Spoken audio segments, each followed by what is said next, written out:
আবার এদিকে আমার তাহিরি ভাই নির্বাচনে দাঁড়াইছে মোমবাতি নিয়ে, কথা হয় না কেন? আমার তাহিরি ভাই মোমবাতি নিয়ে দাঁড়াইছে। পুরো দেশে আলোচনা হচ্ছে যে এইবার তাহিরি মনে হয় এমপি হয়ে যায়। আজকে আবার ঘটনাটা ব্যতিক্রম হয়েছে, উনি ব্যাংকে টাকা রাখছে, সেখান থেকে নাকি 26,000 না 27,000 টাকার একটা সুদ গেছে ওনার অ্যাকাউন্টে। এটা নিয়ে বলতেছে যে তাহিরি হুজুরের আয়ের উৎস সুদ। হুজুর দেখে সুদ ব্যয় করলেন, মনে হয় পৃথিবীতে আর এরকম সুফি সম্রাট কেউ নাই। এ কথা বল না কে? যারা ঋণ খেলাপি করে, হাজার হাজার টাকা বিদেশে পাচার করে, এদের না নিউজ করেন না? আমাদের তাহিরি ভাই অ্যাকাউন্টে টাকা রাখছে, কিছু সুদ ওই টাকার ভিতরে ঢুকে গেছে। এখন করছে তাহিরি হুজুরের আয়ের উৎস ব্যাংকিং সুদ।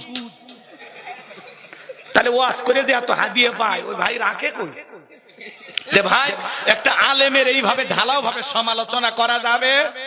তাহিরি ভাইকে বলবো সুস্পষ্ট বক্তব্য দিয়ে জাতিকে বুঝান আসলে ঘটনা কি। অ্যাকাউন্টে টাকা রাখলে অনেক সময় 2-4 হাজার টাকা দেয়, ওগুলো ছেড়ে দেওয়া লাগবে, নেওয়া যাবে না। কথা কন না?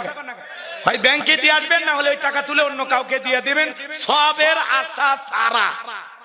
কথা কন না? হারাম টাকা যদি কাউরে দেন, এটা কি সবের আশা দেওয়া যাবে? সবের আশা করা যাবে না।